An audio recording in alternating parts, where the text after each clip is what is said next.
வணக்கம் ஃப்ரெண்ட்ஸ். பாக்யலட்சுமி சீரியல்ல இன்னைய எபிசோட்ல என்ன நடக்குதுன்னு பார்க்கலாமாங்க? உங்களுக்கு இந்த ரெஸ்டாரண்ட்டுக்கும் எந்த சம்பந்தமுமே இல்ல அப்படின்ற டாக்குமெண்ட்ட கொண்டு வந்து காட்டி ரெஸ்டாரண்ட்ல பயங்கர அதிர்ச்சி கொடுத்திருப்பாரு சுதாகர் பாக்யாவுக்கு. அந்த அதிர்ச்சியோடவே பாக்யா வீட்டுக்குள்ள வந்துட்டு இருக்க, அம்மா அப்படின்னு ஓடி வர இனியா அவங்கள வந்து ஹக் பண்ணிக்க பாக்யாவுக்கு ஒண்ணுமே புரியாது. திடீர்னு அவங்க திகைச்சு போய் பார்க்க, ஐ மிஸ் யூமா அப்படின்னு இனியா சொல்லிட்டு இருக்காங்க. இனியா, நீ எப்ப வந்த அப்படின்னு பாக்யா கேட்க, இப்பதாம்மா 1 hour ஆச்சு அப்படின்னு இனியா சொல்ல, அப்ப யாருமே என்கிட்ட சொல்லவே இல்ல அப்படின்னு பாக்யா கேட்க, நான் தான் சொல்ல வேணான்னு சொன்னேன், உனக்கு சர்ப்ரைஸ் கொடுக்கலான்னு நினைச்சேன் அப்படின்னு இனியா சொல்ல, ஈஸ்வரி ஈன்னு சிரிச்சிட்டு இருக்காங்க. பாக்யாவால இன்னும் தன்னை நிலைப்படுத்திக்க முடியல. வர்றேன்னு சொல்லிருக்கலாம்ல அப்படின்னு பாக்யா கேட்க, இது உன் வீடு, எப்ப வேணாலும் வரலான்னு சொல்லிட்டு இப்ப திடீர்னு ஏன் சொல்லாம வந்தேன்னு கேக்குற, ஏம்மா அப்படின்னு இனியா கேட்க, அப்படி இல்லடா அப்படின்னு பாக்யா தடுமாறிக்கிட்டு இருக்க, பாக்யா மாப்பிள்ளையும் தான் வந்திருக்காரு, பாத்தியா இல்லையான்னு கேக்குறாங்க ஈஸ்வரி. ஹாய் ஆண்டின்னு அவரு கையாட்டிட்டு சிரிக்க, பாக்யா என்ன பேசுறதுன்னு தெரியாம நிக்கிறாங்க. பேசு அப்படின்னு ஈஸ்வரி எடுத்து கொடுக்க, மெதுவா 2 எடுத்து வச்சு நல்லா இருக்கீங்களான்னு கேக்குறாங்க. நல்லா இருக்கேன் ஆண்டிங்கிறாரு நிதிஷ். என்னம்மா ஒரு மாதிரியா இருக்க அப்படின்னு செலியன் கேட்க, பாக்யாவால எந்த பேச்சும் பேச முடியல. ஓ, இனியா வந்ததுல நீ சர்ப்ரைஸ் ஆயிருக்க அப்படின்னு செலியன் கேட்க, லைட்டா சமாளிச்சுக்கிட்டு ஆமான்னு சிரிக்கிறாங்க பாக்யா. பாக்யா, இனியாவால நம்மளெல்லாம் பிரிஞ்சு இருக்க முடியல போல இருக்கு, ரொம்ப மிஸ் பண்றா அப்படின்னு கோபி சொல்ல, நீங்க நேத்து எல்லாரும் அவளுக்கு போன் பண்ணதும் அவ அழ ஆரம்பிச்சுட்டா, வீட்டுக்கு போகணும் வீட்டுக்கு போகணும்னு குழந்தை மாதிரி ஒரே அடம், சமாதானப்படுத்தி தூங்க வச்சுட்டு இப்ப மார்னிங் கூட்டிட்டு வந்துட்டேன் அப்படின்னு பெரிய சாதனை பண்ண மாதிரி நிதிஷ் சொல்ல, பாக்யா இனியாவை பாக்குறாங்க. நீங்க பாட்டுக்கு என்னை அங்க கொண்டு போய் விட்டுட்டு வந்துட்டீங்க, தனியா நான் என்ன பண்ணுவேன் அப்படின்னு இனியா கேட்க, என்ன சொல்ற, தனியாவா, அங்கேயும் ஆளுங்க இருக்கதானே செய்யறாங்க அப்படின்னு எழில் சொல்ல, ஆனாலும் பேசாம நான் இங்கேயே இருந்துட்டுமான்னு இனியா கேக்குறாங்க.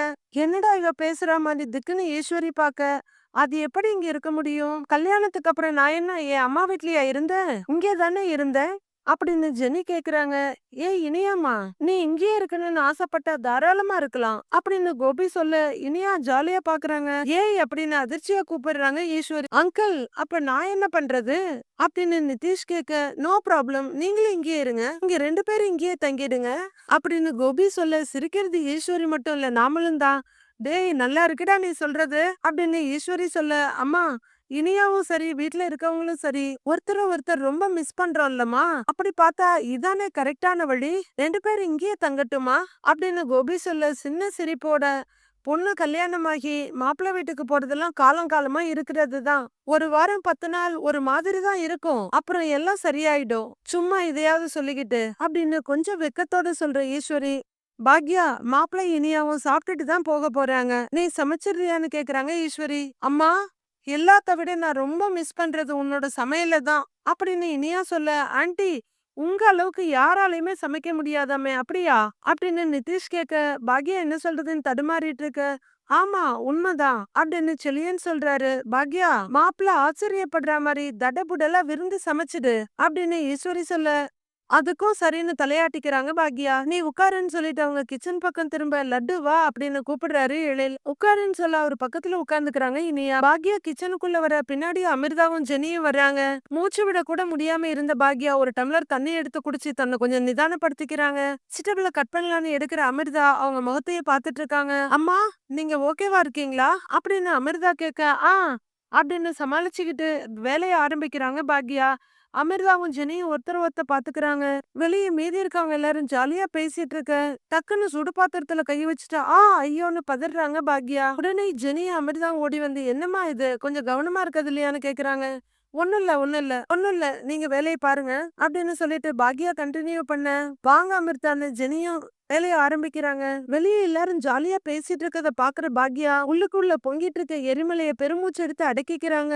எல்லாரும் சாப்பிட உட்கார்ந்துருக்க, ஆண்டி ஸ்மெல்லே சூப்பரா இருக்குங்கிறாரு நிதிஷ். டேஸ்ட் அதை விட சூப்பரா இருக்கும், சாப்பிடுங்க அப்படின்னு எழில் சொல்ல, எல்லாரும் சேர்ந்து சாப்பிடலாமேங்கிறாங்க இனியா. ஆமா சேர்ந்தே சாப்பிடலாமே அப்படின்னு நிதிஷ் சொல்ல, நாங்க சாப்பிடுறதுக்கு இன்னும் டைம் இருக்கு, நீங்க சாப்பிடுங்கப்பாங்கிறாங்க ஈஸ்வரி. பாக்யா, மாப்பிளைக்கு இன்னும் கொஞ்சம் பொரியல் வை அப்படின்னு கோபி சொல்ல, எரிச்சலும் ஆத்திரமுமா அடக்கிட்டு பாக்குறாங்க பாக்யா.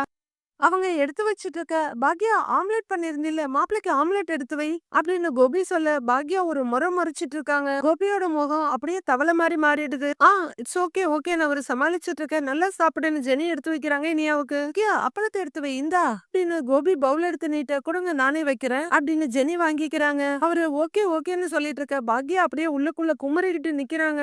சாப்பிட ஆரம்பிக்கிற நிதிஷ், "வாவ் ஆன்ட்டி, இனியா சொல்றது நிஜம்தான். செம்மையா சமைச்சிருக்கீங்க. இந்த மாதிரி சாப்பாடெல்லாம் என் லைஃப்லயே சாப்பிட்டதில்ல ஆன்ட்டி" அப்படின்னு நிதிஷ் சொல்ல, சரின்ற மாதிரி சிரிக்கிறாங்க பாக்யா. மீதி எல்லாரும் ரொம்ப பெருமையா பார்த்து சிரிச்சிட்டு இருக்காங்க. நிதிஷ் ரொம்ப நிதானமா ரசிச்சு சாப்பிட்டுட்டு இருக்காரு. சாப்பிட்டு முடிச்சது எல்லாரும் ஹால்ல உட்கார்ந்திருக்க, பாக்யா மட்டும் உள்ளர கிளீனிங்ல இருக்காங்க. இனியா உள்ள இருக்க அம்மாவையே பாத்துக்கிட்டு இருக்காங்க. அவங்க எழுந்து அம்மா கிட்ட வர, கை போன போக்குல எதையோ பண்ணிட்டு இருக்காங்க பாக்யா. வந்து நிக்கிற இனியா மா அப்படின்னு கூப்பிட, அவங்க திரும்பவே இல்ல. மறுபடியும் தொட்டு அம்மான்னு கூப்பிட, பதறி போய் பாக்யா திரும்புறாங்க. என்ன இனியா ஏதாவது வேணுமா அப்படின்னு தடுமாற்றத்தோட கேட்க, ஏம்மா நீ எதுலயும் கலந்துக்கவே மாட்டேங்கிறேன்னு இனியா கேட்க, இல்ல வேலை இருந்துச்சு அதுதாங்கிறாங்க பாக்யா. அம்மா இந்த ரெஸ்டாரண்ட் பிரச்சனை என்னாச்சு அப்படின்னு இனியா கேட்க, அதிர்ச்சியாகிற பாக்யா, என்ன கேட்டாங்கறாங்க.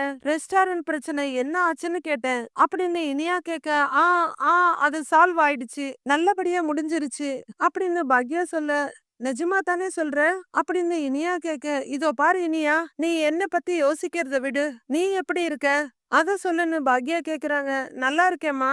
இனியா சொல்ல, அங்க எல்லாரும் உங்ககிட்ட நல்லா பேசுறாங்களா அப்படின்னு பாக்யா கேட்க, நல்லா பேசுறாங்க அப்படின்னு ஒத்த வார்த்தையில பதில் சொல்றாங்க. நிதிஷோட அம்மா அப்பா எல்லாரும் உங்ககிட்ட நல்லபடியா நடந்துக்கிறாங்களா அப்படின்னு பாக்யா கேட்க, ரொம்பவே நல்லா நடந்துக்கிறாங்க அப்படின்னு இனியா சொல்ல, அப்புறம் நிதிஷ்ங்கிறாங்க பாக்யா.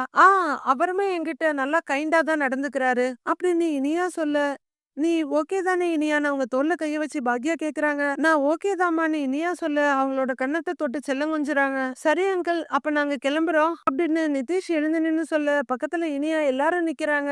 ஓகே நிதிஷ், அப்ப போயிட்டு வாங்க அப்படிங்கிற கோபி இனியா கிட்ட வந்து, இனியாமா ஏன்டா ஃபீல் பண்ற, பக்கத்துல தானே இருக்கோம், உனக்கு எப்பெல்லாம் தோணுதோ அப்ப நீ இங்க வரலாம், எனக்கு ஒரு ஃபோன் பண்ணு, நான் வந்து கூட்டிட்டு வரேன், ஓகே சந்தோஷமா இரு, எதை பத்தியும் கவலைப்படாத சரியான்னு கோபி சொல்ல, வருத்தத்தோட இருக்க வினியா சரி சரின்னு தலையாட்டுறாங்க. தோல்ல சாட்சிய முதுகுல தட்டி கொடுத்து, ஹாப்பியா இருக்கணும் சரியா அப்படின்னு கோபி சொல்ல, அப்படியே லெஃப்ட் ஹேண்ட் திரும்பி பாக்யா கிட்ட தோல்ல சாஞ்சிக்கிறாங்க இனியா. அவங்க தலைய தடவி கொடுத்து நெத்தில முத்தம் கொடுக்குறாங்க. என் பொண்ண பாத்துக்கோங்கன்னு சொல்ல, ஆன்ட்டி நான் பாத்துக்கிறேன் ஆன்ட்டிங்கிறாரு நிதிஷ். அடுத்து இனியா போய் பாட்டிய ஹக் பண்ணிக்க, சந்தோஷமா இருன்னு அவங்களும் தலையில முத்தம் கொடுக்குறாங்க. அடுத்து செலியன் கிட்ட போக, பார்த்து பத்திரமா போயிட்டு வா என்ன அப்படின்னு அவரும் முதுகுல தட்டி கொடுக்குறாரு. அடுத்து ஜெனி ஹக் பண்ணிக்கிறாங்க. அடுத்து எழில் அமிர்தான் ஒவ்வொருத்தர்கிட்டயா இனியா போய் ஹக் பண்ணிக்கிறாங்க. அவங்களும் ஹக் பண்ணி தலையில தடவி கொடுக்குறாங்க.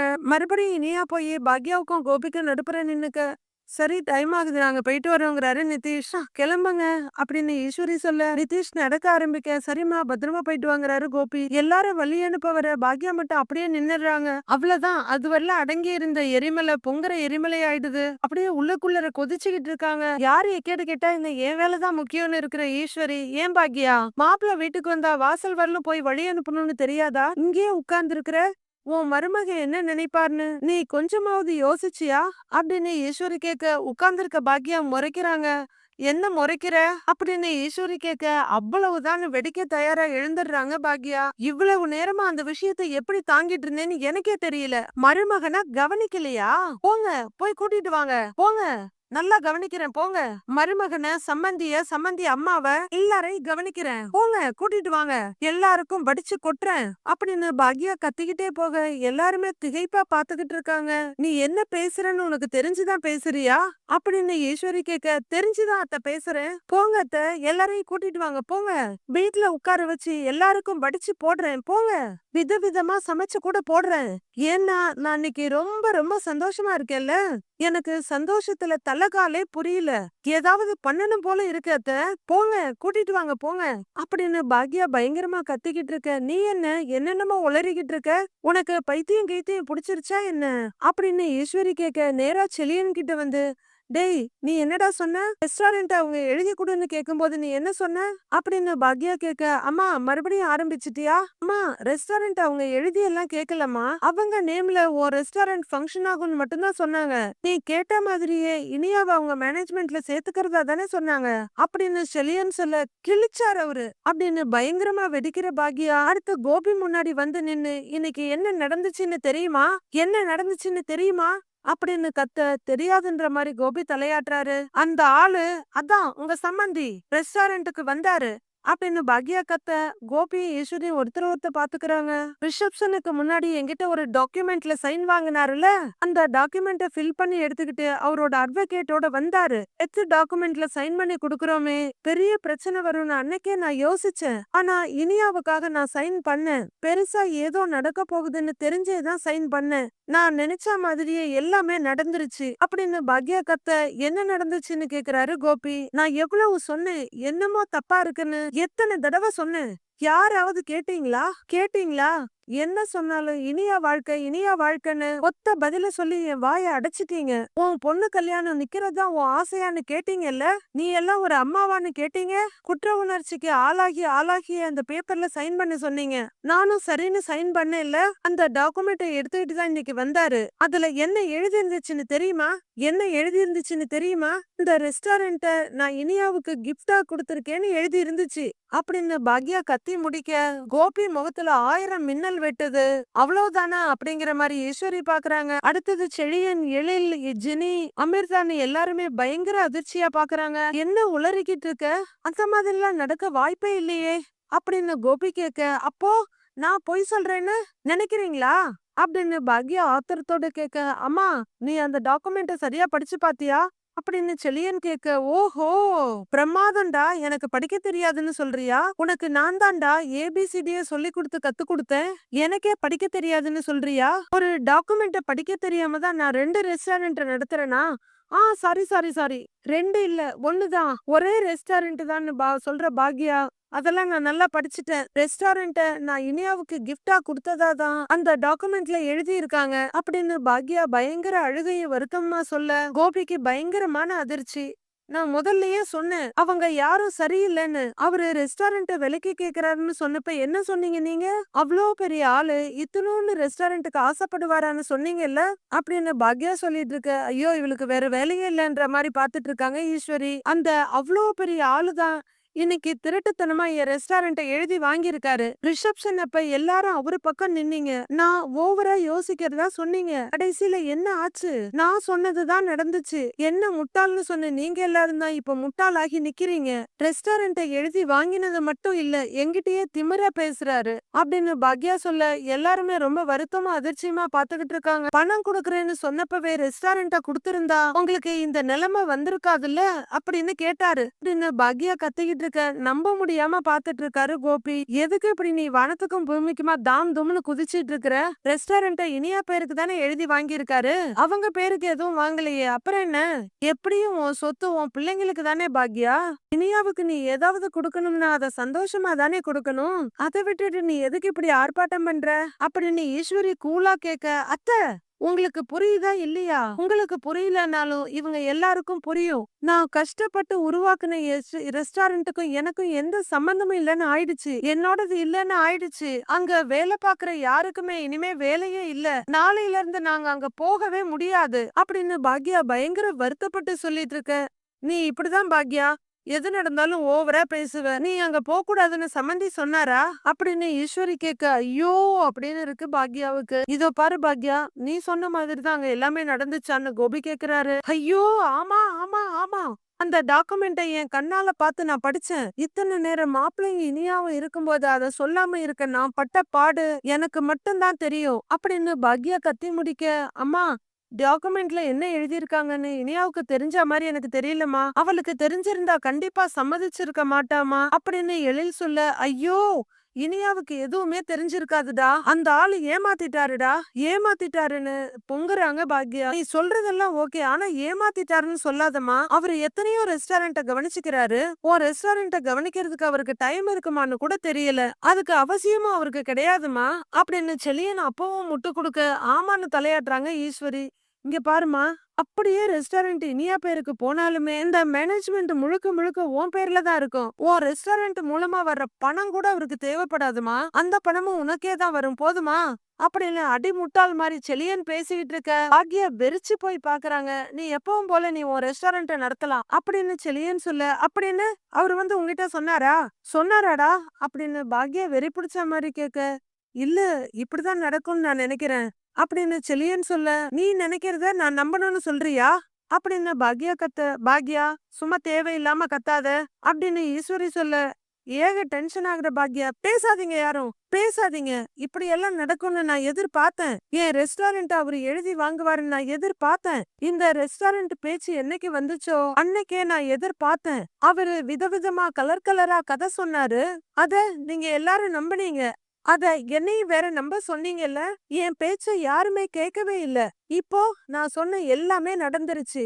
என் ரெஸ்டாரண்ட்ட நான் இழந்துட்டேன். நீங்க அந்த ஆளுக்காக கொடுத்த வாக்க நம்பி நான் சைன் போடல. இனியாவுக்காக சைன் போட்டேன். இனியா டிசப்பாயிண்ட் ஆகக்கூடாதுங்கிறதுக்கு மட்டுமாக தான் நான் சைன் போட்டேன். ஒரு அம்மாவா நான் ஜெயிச்சிட்டேன். ஆனா லட்சியத்தோட இருக்கிற ஒரு மனுஷியா நான் தோத்துட்டேன். என் பொண்ணா நானான்னு வரும்போது என் பொண்ணுகிட்ட நான் தோத்துட்டேன். ரொம்ப கேவலமா தோத்துட்டேன்னு அழுகையோட பாக்யா சொல்றாங்க. ஏய் அப்படின்னு ஈஸ்வரி கூப்பிட்டு இருக்க, என் ரெஸ்டாரண்ட் போயிடுச்சு, என்னை விட்டு போயிடுச்சு. இது எல்லாமே நான் எதிர்பார்த்ததுதான். என்ன ஒண்ணு, கொஞ்ச நாள் கழிச்சு இதெல்லாம் நடக்கும்னு நான் எதிர்பார்த்தேன். ஆனா கல்யாணம் ஆன அடுத்த நாளே இதெல்லாம் நடக்கும்னு நான் எதிர்பார்க்கவே இல்ல. இப்ப எல்லாருக்கும் சந்தோஷம் இல்ல? என் ரெஸ்டாரண்ட புடுங்கி அந்த ஆளு கையில குடுத்துட்டீங்கல்ல, எல்லாருக்கும் இப்ப சந்தோஷமா? சொல்லுங்க, சந்தோஷமா?